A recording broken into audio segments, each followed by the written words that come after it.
So hello guys, it is Bantu here with a new video. So in today's video we are going to be talking about the major stickers. We are going to be talking about the state of the stickers where they are now, how they could look in the future, what were the past stickers looking, and what could the new stickers do to the market if they are borderless or bordered. So let's get right into it. So this video is being recorded between the 16th and the 17th of October. The market cap is 5.98 billion, which is 20 million shy of the 6 billion market cap. I think that in the next months or weeks we could see a big dip in the market, but we really don't know what will happen in the market. This is just a speculation.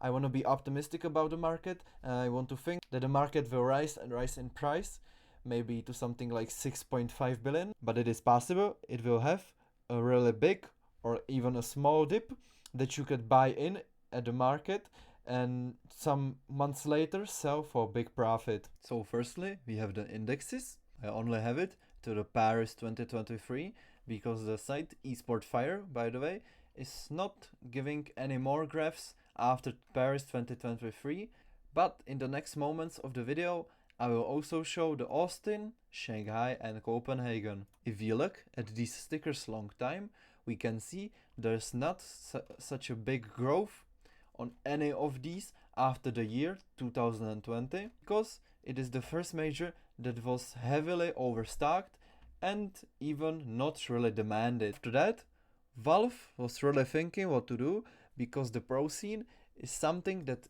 keeps still CS2 alive and was keeping CSGO at the time alive. So they released the first borderless stickers after Katowice 2014. It was the Stockholm 2021. After that was Antwerp, Rio, Paris and already mentioned the next 3 stickers. If we look on all of these graphs, we can see it is almost the same price action, but not in Paris, because Paris was the one that has done this. And this is a big rise almost to the sky, and then a big horrible dip and a sell-off. After that, none of these stickers have returned to its base price or the hype price it was before, and even have gone lower than it was before the hype. Stockholm was even worse off because it was brought down even after that by another borderless release by Shanghai and by Copenhagen.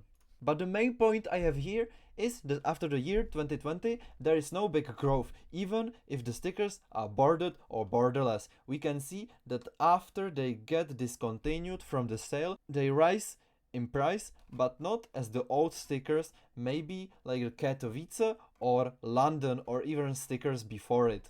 Also, I would like to say that these graphs go only to October 2022, so we cannot really see how the prices were before, but if we would count that these capsules were selling for 25 cents a piece and look at before the RMR, we can see that the Berlins are still not a good performance, but the Katowice 2019 are capsules that are now worth 50 times more than they were at its sale price. This is also done by a low supply of these capsules, because, as I already said, the most invested was the RMR, and after that people just invested more and more and the player base was much bigger. Almost all majors counting except Paris and Rio, and I think Antwerp, have some special stickers in them that any other major don't have.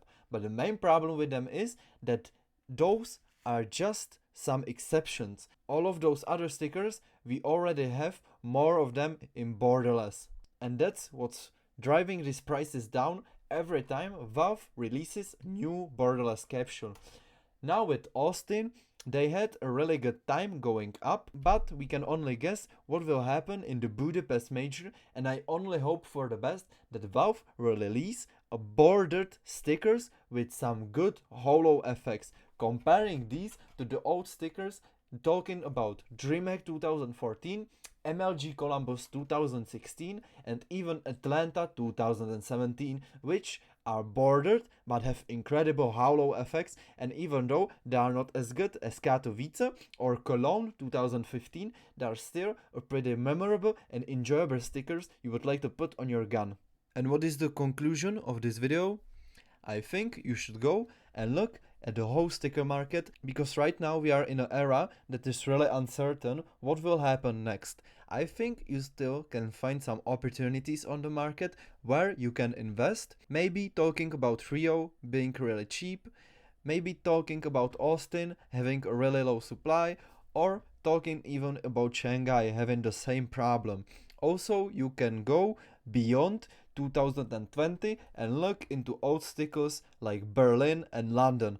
But still keep in mind to use numbers of demand and of the supply, because if you just go on the market and buy Londons and be like, yeah, I will in the next year triple my money, it doesn't need to happen, because there's no demand for the London stickers and also there's a high supply of them. We just really don't know what will happen in the Budapest major. I myself am invested in many of these stickers. Mainly, I'm invested in the Austin. I was making a video about it, but I also have money in Paris, Rio, Armar, and much more others. So I hope you found this video useful. Next time we will be talking about the market, because I again want to share my thoughts with you, to give you a different view on the market that I have. I am coming really close to having a 5,000 euro inventory, and I will even be doing an inventory overview. If you guys really would like to, give me some feedback in the comment section, like, subscribe, and see you in the next video. Thank you for watching. Bye.